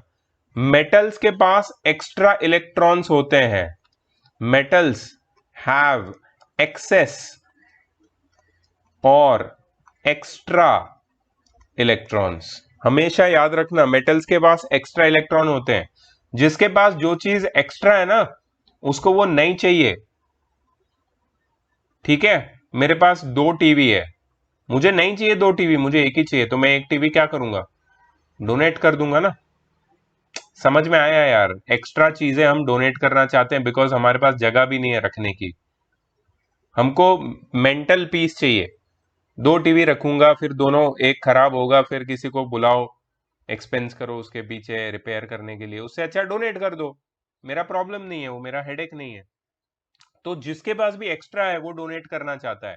लेकिन टेंडेंसी समझो, यहाँ पे नॉन मेटल्स के पास डेफिसिट है, इलेक्ट्रॉन्स की कमी है. ठीक है, so non metals have deficit of electrons, कमी है उनके पास इलेक्ट्रॉन्स की, उनके आउटरमोस्ट शेल में कम है इलेक्ट्रॉन्स, जितने होने चाहिए उससे कम है. तो इसलिए वो क्या चाहते हैं कि कहीं से कुछ मिल जाए, बस मुझे कहीं से इलेक्ट्रॉन मिल जाए, मैं ले लूं किसी से, मैं ले लूं, बस गेन कर लूं मैं, है ना. अच्छा गेन नहीं हो रहा है, चलो कोई देने वाला नहीं है, कोई बात नहीं, मैं शेयर कर लूंगा. सपोज तुम समझो तुम क्लासरूम में बैठे हो, तुम्हारे पास पेन नहीं है, पेन, ठीक है, तुम्हारे पास पेन नहीं है और तुम्हें लिखना है, टीचर नोट्स दे रहा है पता नहीं, तुम्हें लिखना है उससे, तुम क्या बोलोगे अपने फ्रेंड को, यार एक पेन दे दे यार. ठीक है, तुम मांगोगे ना, गेन करना चाहोगे तुम समझ रहे हो टेंडेंसी. तो जिसके पास कमी होती है ना उसकी टेंडेंसी होती है मैं कहीं से ले लूं चीज. अच्छा तुम्हारा फ्रेंड बोलेगा यार मेरे पास एक ही पेन है, एक काम कर तू लिख फिर मेरे को दे, मैं लिखता हूं, हम लोग शेयर कर लेंगे. शेयरिंग कर रहे हो ना तुम, क्यों, क्योंकि तुम्हें जरूरत है. याद रखो बहुत सिंपल लॉजिक है ये, जिसको जरूरत होती है ना वो गेन भी कर सकता है और शेयर भी कर सकता है, लेकिन जिसको जरूरत नहीं होती, जैसे किसको जरूरत नहीं है, मेटल्स को जरूरत नहीं है, इसलिए वो क्या करना चाहते हैं, डोनेट करना चाहते हैं. तो डोनेट कौन करता है, who doesn't require, who doesn't have requirement, who has excess of things. और गेन और शेयर कौन करता है, एक्सेप्ट और शेयर कौन करता है, जिसको जरूरत है, जिसको रिक्वायरमेंट है. Are you getting this simple idea. बस ये आइडिया समझोगे ना तो केमिकल बॉन्डिंग में कभी तुम्हें तकलीफ नहीं होगी. ये बेसिक चीज नहीं समझते लोग, ये बेसिक इसके पीछे जो ह्यूमन नेचर है यार, एटम्स के पास भी ह्यूमन जैसा एक आइडिया है, बस इसको समझ लो तो नॉन मेटल्स और मेटल्स के बीच में कोई तुम्हें प्रॉब्लम रहेगा ही नहीं कभी। ठीक है, so non metals have deficit of electrons, they tend to gain और sometimes they tend to share 1, 2 और 3 electrons in their outermost shell to achieve a stable electronic configuration just like their nearest noble gas। ठीक है, अब example के साथ इसको समझेंगे। Example देखो, मैंने यहाँ पे कुछ नॉन मेटल्स को हाईलाइट किया, मैं एक ही नॉन मेटल का एग्जाम्पल दूंगा, यहाँ पे सब कुछ क्लियर कर देता हूं मैं।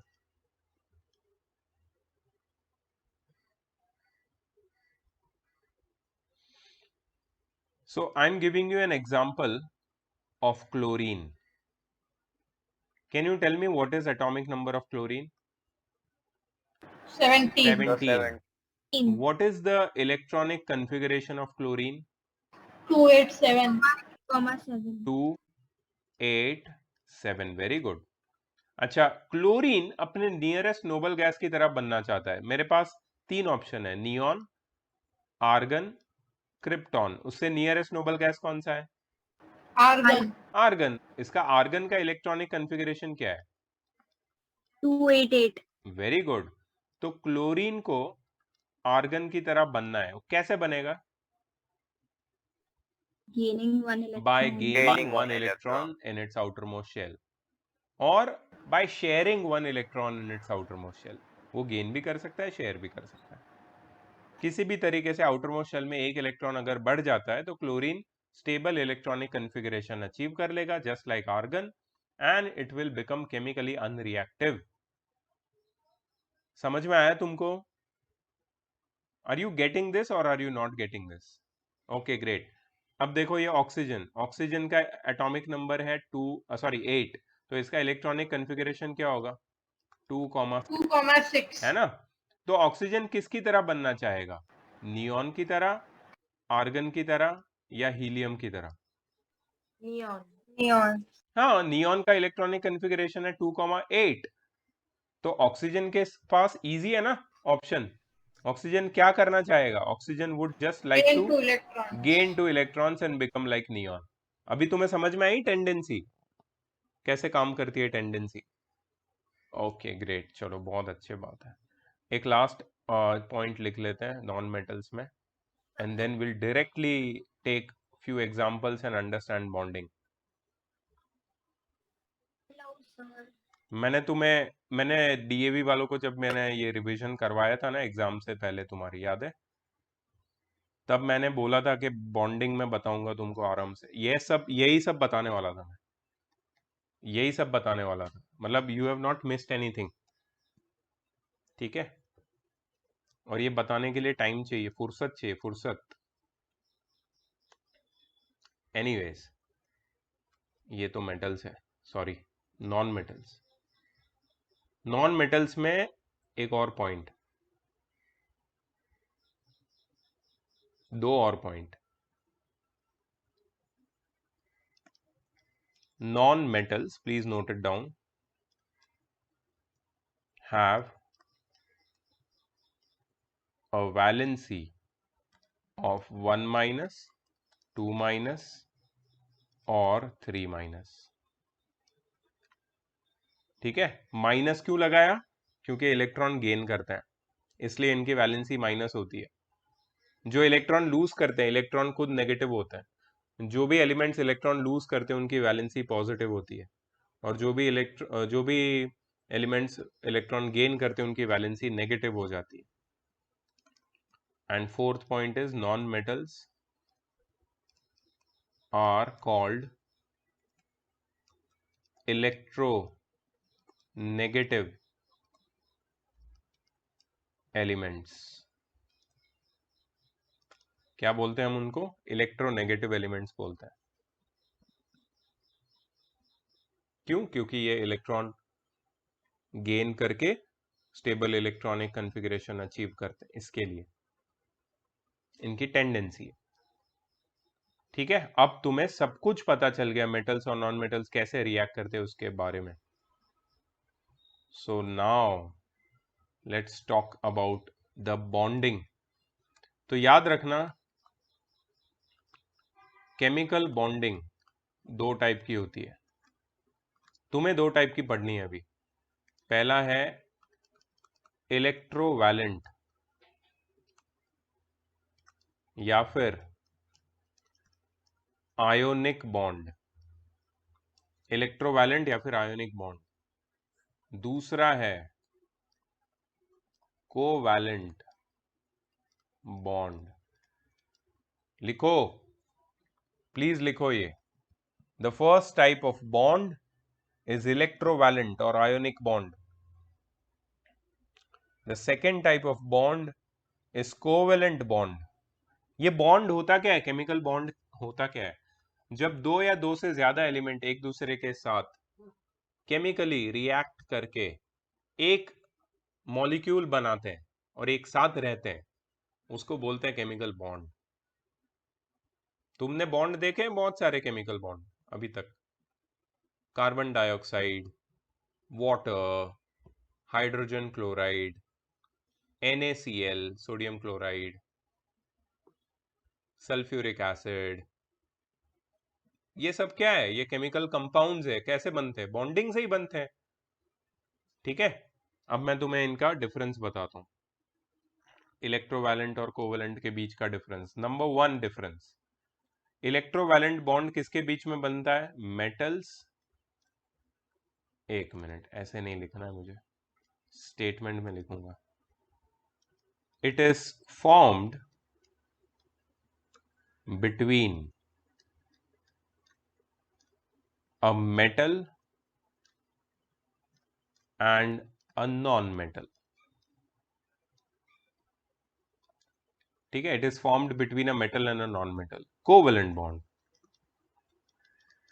it is formed between two non-metals. Covalent bond किसके बीच में बनता है? दो नॉन मेटल्स के बीच में. आयोनिक बॉन्ड किसके बीच में बनता है? एक मेटल एंड नॉन मेटल के बीच में.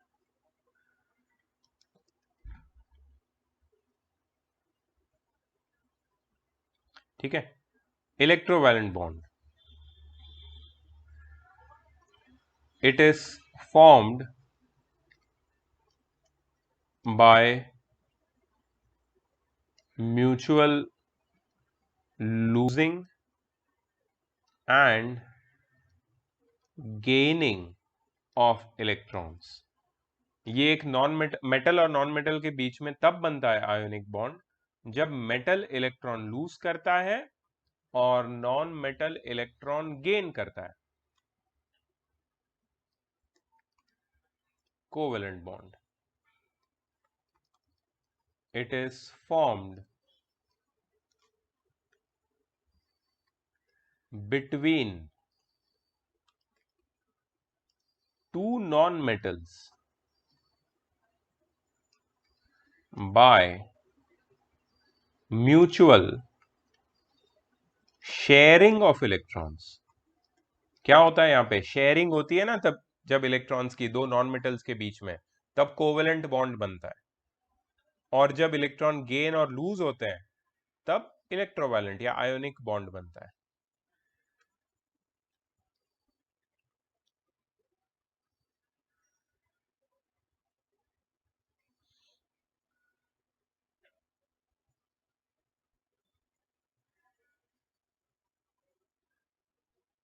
ठीक है, अभी के लिए अच्छा एग्जाम्पल भी ले लो. लास्ट एग्जाम्पल NaCl या फिर MgO. ठीक है, ये एग्जाम्पल है इसके. यहाँ पे एग्जाम्पल ले लो. एग्जाम्पल यहाँ पे हो जाएगा H2O, CO2, HCl.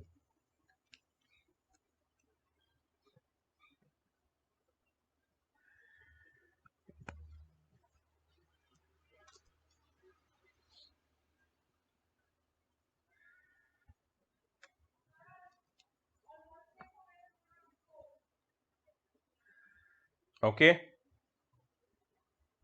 चलो, अब मैं यहाँ पे तुम्हें एक एग्जाम्पल डिटेल में समझा। Can you please scroll a little up? या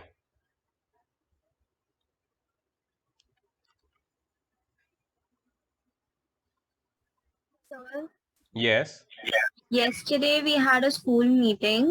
Like till the time Manas is writing, I just want to say something. Yeah. Like today we had a school meeting, and in which they were telling us to choose standard mathematics and basic mathematics या for pursuing any field.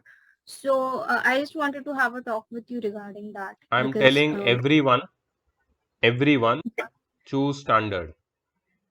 Okay, You sir. all are my students. I'll tell you choose standard, not basic.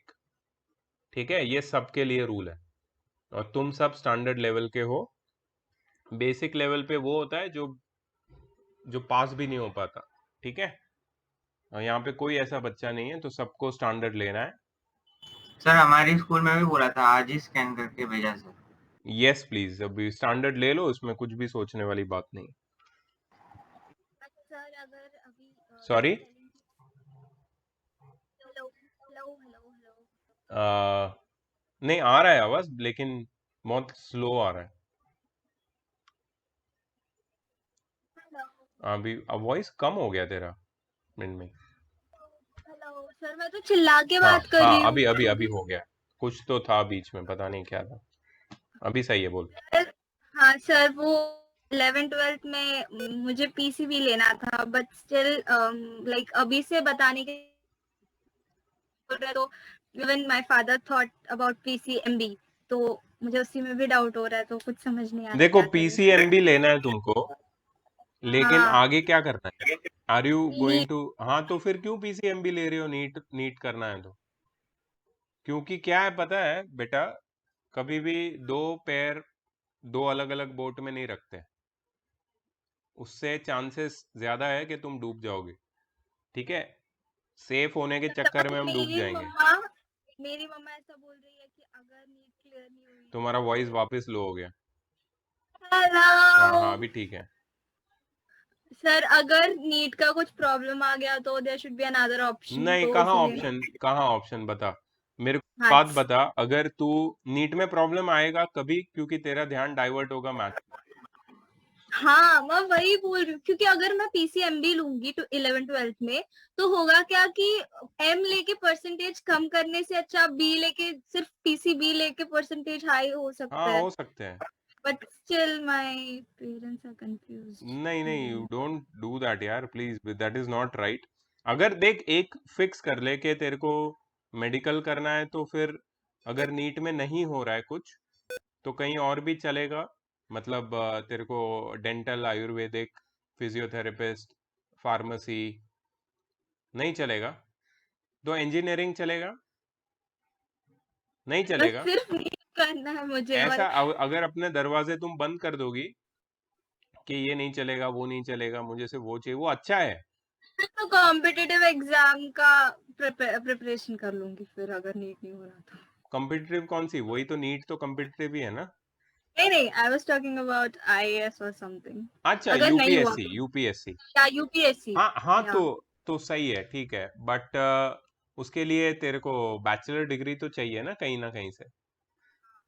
Sir, आप एक बार मेरे पापा से बात कर लो ना, क्योंकि सुन ना यार, मेरा सुन, मैं तेरे को ना मैं तेरे पेरेंट्स से बात करता हूँ। I have a very good career counsellor, and she can हाँ। actually guide you exactly that how you should go about. So you should take an opinion, ठीक है। Yes sir. Let's continue with this. Sir, क्योंकि कल से मेरे दिमाग में वही खिचड़ी पक रही है कि मैं करूँ क्या अब। Okay.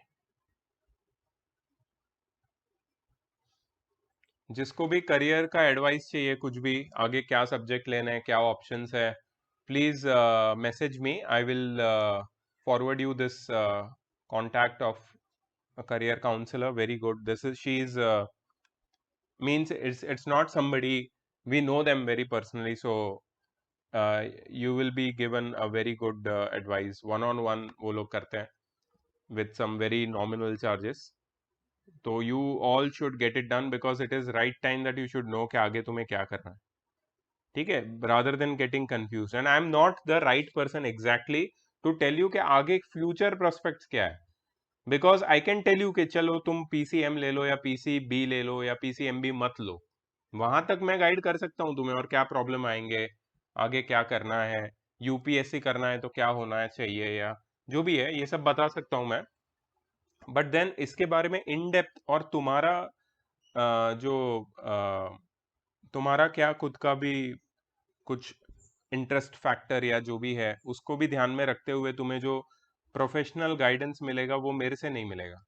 I will give you just a vague idea, but exact professional guidance के लिए you should take this career counselling. So just message me if you need that. I will forward the contact, and then your parents can take it ahead.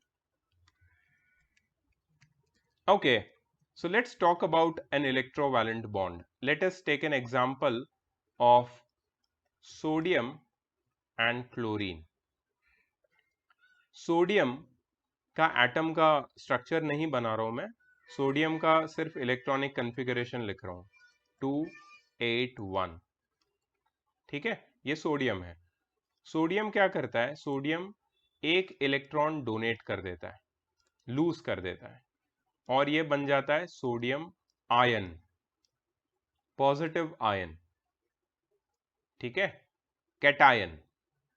इसका electronic configuration था पहले 281, अब हो गया 28। इसके पास पहले इलेक्ट्रॉन्स थे 11, अब इलेक्ट्रॉन्स है इसके पास 10। Atomic number, sorry atomic number तो नहीं लिखूंगा मैं यहां पे लिखता हूं सोडियम का नंबर ऑफ प्रोटॉन्स। प्रोटॉन्स कितने थे इसके पास 11, इलेक्ट्रॉन्स कितने थे 11। ये इलेक्ट्रिकली न्यूट्रल था पहले लेकिन केमिकली रिएक्टिव था। इलेक्ट्रिकली न्यूट्रल क्यों था, क्योंकि नंबर ऑफ प्रोटॉन्स और इलेक्ट्रॉन्स इक्वल थे। अब ये हो गया केमिकली रिएक्टिव, क्यों सॉरी केमिकली अनरिएक्टिव, क्यों, क्योंकि उसका इलेक्ट्रॉनिक कॉन्फ़िगरेशन देखो जस्ट लाइक नियॉन बन गया। सो एक इलेक्ट्रॉन लूज करके केमिकली ये अनरिएक्टिव हो गया। बट इसके पास प्रोटॉन्स कितने हैं 11, अभी भी प्रोटॉन इलेक्ट्रॉन है, लेकिन इलेक्ट्रॉन कितने इसके पास 10।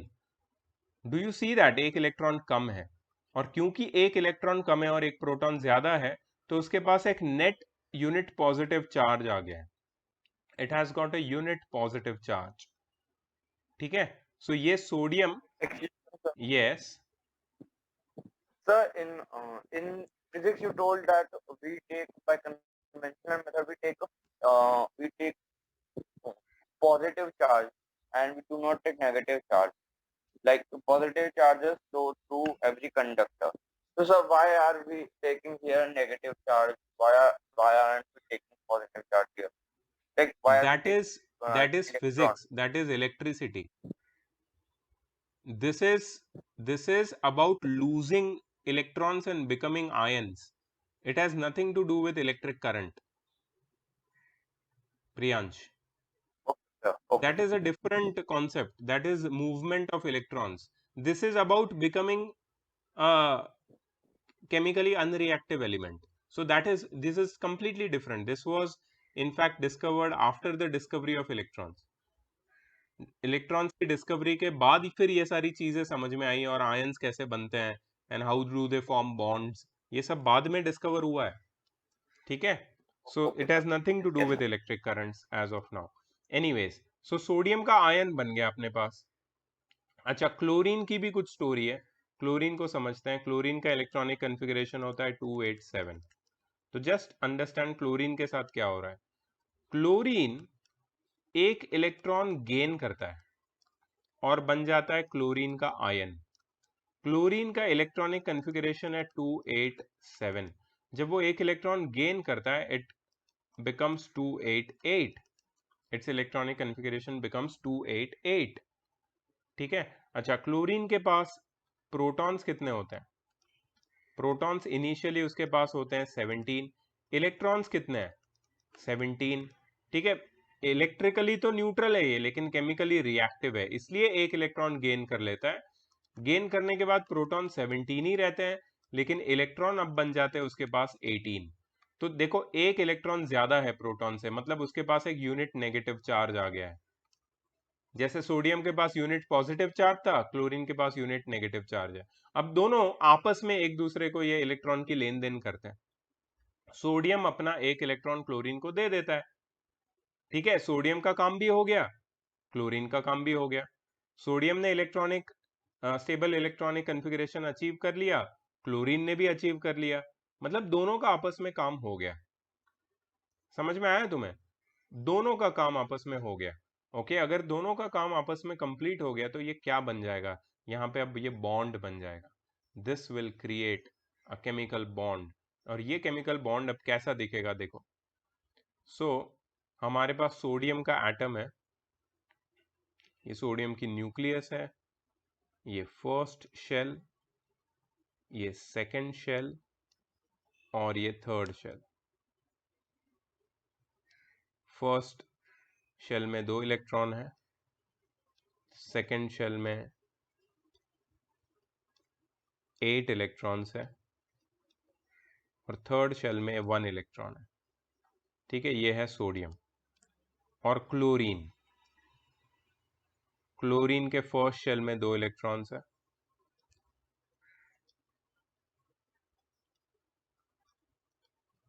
सेकंड शेल में 8 इलेक्ट्रॉन्स है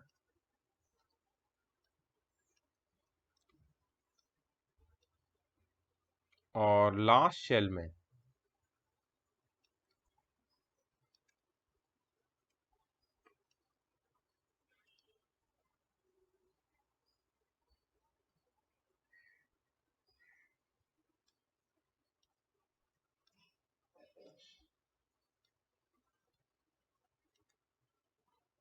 सेवन इलेक्ट्रॉन्स है। अब सोडियम को 1 इलेक्ट्रॉन डोनेट करना है तो क्लोरीन को वो डोनेट कर देगा, ये इलेक्ट्रॉन यहां पे चला जाएगा।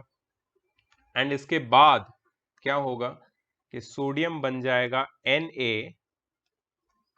प्लस एंड क्लोरीन बन जाएगा Cl माइनस। अब दोनों इलेक्ट्रिकली केमिकली तो न्यूट्रल हो गए, लेकिन इलेक्ट्रिकली दोनों के बीच में क्या आ गया, चार्ज। एक पॉजिटिव चार्ज आ गया सोडियम के ऊपर और एक नेगेटिव चार्ज आ गया क्लोरीन के ऊपर। तो ये दोनों, ये opposite charges attract each other, तुम्हें पता होगा opposite charges attract each other. तो ये दोनों एक दूसरे को अट्रैक्ट करके ये दोनों जो नए तुम्हारे बॉन्ड बने हैं, आयंस बने हैं, सोडियम का कैटायन और क्लोरीन का एनायन, ये दोनों के बीच में electrostatic force of attraction create होगा। ये जो फोर्स है इसको बोलते हैं इलेक्ट्रोस्टैटिक फोर्स ऑफ अट्रैक्शन। ठीक है, ये जो फोर्स ऑफ अट्रैक्शन है ये इनको एक साथ रखेगा and they will behave as a ionic compound, ionic और इलेक्ट्रोवैलेंट, इलेक्ट्रोवैलेंट कंपाउंड। ठीक है, ये आयोनिक या फिर इलेक्ट्रोवैलेंट कंपाउंड की तरह बिहेव करेंगे। ठीक है, so this is basically the ionic और electrovalent compound of sodium chloride. ये है सोडियम क्लोराइड और वो ऐसे बनता है। ठीक है, सो सारे मेटल्स और नॉन मेटल्स ऐसे ही आयोनिक कंपाउंड्स बनाते हैं। Bye gaining and losing electrons they become positive and negatively charged ions. These ions stick together due to strong electrostatic forces of attraction and they form this ionic compound. तुम metals और non metals के बीच में जितने भी compound देखते हो वो सारे आयोनिक होते हैं। They are all ionic, they are all of them are ionic. ठीक है, तो तुम्हारी बुक में और भी आयोनिक कंपाउंड्स के एग्जांपल्स दिए हैं, you can go through them and understand कि कैसे आयोनिक कंपाउंड बनते हैं। अब मैं without wasting any more time I will go to covalent compounds and show you कैसे कोवेलेंट कंपाउंड बनते हैं। बहुत ही सिंपल एग्जांपल लूंगा मैं। सबसे पहले हाइड्रोजन H2। तुम्हें पता है एक हाइड्रोजन के आउटर मोस्ट शेल में कितने इलेक्ट्रॉन्स होते हैं? एक इलेक्ट्रॉन, सिंगल। दूसरा एक हाइड्रोजन है, उसके भी आउटर मोस्ट शेल में कितने इलेक्ट्रॉन है? एक इलेक्ट्रॉन है। अब क्या होगा, हाइड्रोजन को आउटर मोस्ट शेल कंप्लीट करने के लिए कितने इलेक्ट्रॉन की जरूरत है, एक। सो ये दोनों हाइड्रोजन आपस में डिसाइड करते हैं कि यार देख, तेरे को भी एक इलेक्ट्रॉन की जरूरत है, मेरे को भी एक इलेक्ट्रॉन की जरूरत है, क्यों ना हम लोग शेयर कर ले, दोनों नॉन मेटल्स है ना, शेयरिंग हो सकता है। तो ये दोनों डिसाइड करते हैं कि हम लोग शेयर कर लेंगे इलेक्ट्रॉन और हम साथ में रहेंगे। शेयरिंग करने के लिए मैंने तुम्हें बताया ना, तुम्हें स्कूल में तुम्हारे पास पेन नहीं है क्लासरूम में, और तुम्हें पेन चाहिए, और तुम अपने दोस्त के साथ पेन शेयर कर रहे हो, शेयरिंग करने के लिए तुम्हें बाजू में बैठना पड़ेगा ना। तुम्हारा फ्रेंड फर्स्ट बेंच पे और तुम लास्ट बेंच पे, शेयरिंग हो सकती है क्या? हो सकती है शेयरिंग? नहीं हो सकती, उसके लिए साथ में बैठना पड़ता है।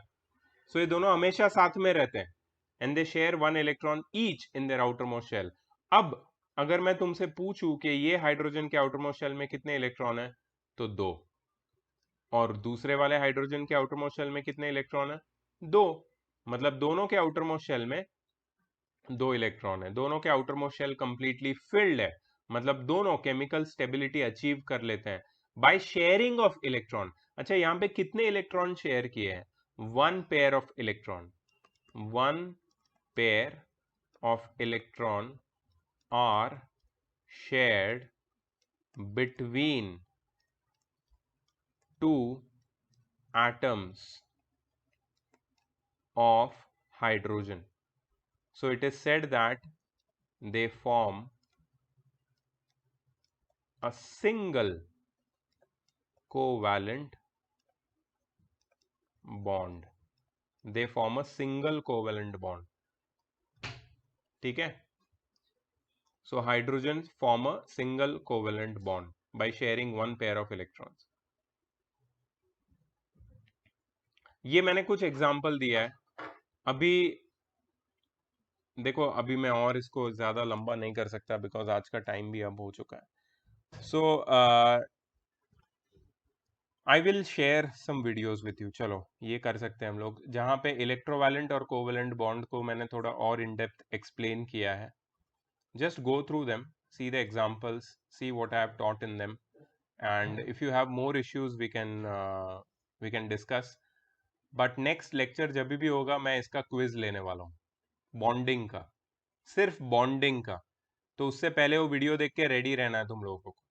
If you do not have any concepts clear, it will be a issue, फिर वो लंबा होगा और तुम्हारा टाइम वेस्ट होगा। मुझे चाहिए जल्दी जल्दी हम खत्म करें और नेक्स्ट वीक में मैथ्स का नेक्स्ट चैप्टर शुरू कर दें हम। बट फिर भी I will give one more lecture to this topic because it is huge topic. ठीक है? So I am ending this today.